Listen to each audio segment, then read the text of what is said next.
मित्रांनो, साहित्यरत्न लोकशाहीर अण्णाभाऊ साठे स्मारक समिती यवतमाळ या समितीने जी काही मला संधी या समता पर्वाच्या माध्यमातून व्यक्त होण्यासाठीची दिली, त्यांचे मी सर्वप्रथम आभार मानतो। विषय मी सांगितलेला आहे, सर्वोच्च न्यायालयाचा कोणता निर्णय आहे जो 1 ऑगस्ट 2024 ला आला। अनुसूचित जातीच्या आरक्षणामध्ये उपवर्गीकरण करण्यात यावं आणि उपवर्गीकरण का करण्यात यावं?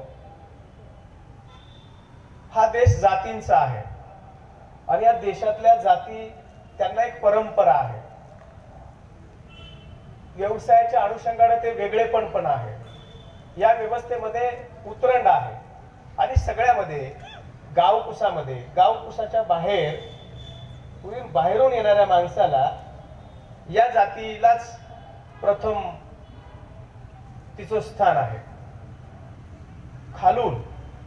आणि म्हणून जसे संस्कार आहे, परंपरा आहे, समस्या आहे, तसंच त्या अनुषंगाने त्या जातीच्या सोबत ज्या काही घटना घडलेल्या आहेत त्या सुद्धा आपण अनुभवलेले लोक आहोत। हे काही फार वेगळे नाही। म्हणजे या जातीच्या समस्या अमेरिकेतल्या निग्रो सारख्या आहेत असं जर कोणी म्हणालं आणि ऐकण्यासाठीची उत्सुकता आहे असं जर कोणी म्हणत असेल तर ते वास्तवाला धरून नाही। गावगाड्यातल्या या व्यवस्थेमधले आपण सगळेजण गुलाम असलेले लोक होतो आणि या गुलामीतून मुक्त करण्याचं काम डॉक्टर बाबासाहेब आंबेडकरांनी आपल्याला संविधानाच्या माध्यमातून केलेलं आहे। ही वस्तुस्थिती आहे आणि म्हणून या वस्तुस्थितीला डोळ्यासमोर ठेवून मी या विषयाच्या अनुषंगाने आपल्या सोबत चर्चा करत असताना अतिशय नम्रपणाने, जबाबदारीने काही गोष्टी सांगू इच्छितो। ते मला वाटते आपण सगळेजण समजून घेऊ शकता, कारण का आपली आकलन क्षमता खूप मोठी आहे।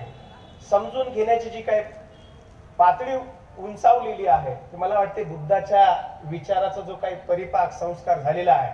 मी पण बुद्ध वाचलाय आणि ज्या दिवशी बुद्ध वाचलाय त्या दिवशी माझ्या घरामध्ये बुद्ध आलाय, त्याची मूर्ती आली, त्याचा संस्कार आलाय आणि माझ्या घरातले जे काही परंपरेने लादलेले जे काही देव होते ते सगळे मी आणि माझ्या बायकोने नाकारलेले आहे। याच्यासाठी विचार फार महत्वाचा आहे आणि विचार समजून घेण्याची जी तयारी आहे ती मला वाटते ज्या दिवशी आपण करू, सहवासातून माणसाला विचार समजत असतात, सहवासातून। आणि म्हणून सहवास लाभण्याच्या अनुषंगानं आपण स्वतःहून काही प्रयत्न करावे लागतात, आणि म्हणून शेवटच्या माणसाला बदलायचं असेल तर एक तर त्याला सहवासात घ्या किंवा त्याच्या सहवासामध्ये जा,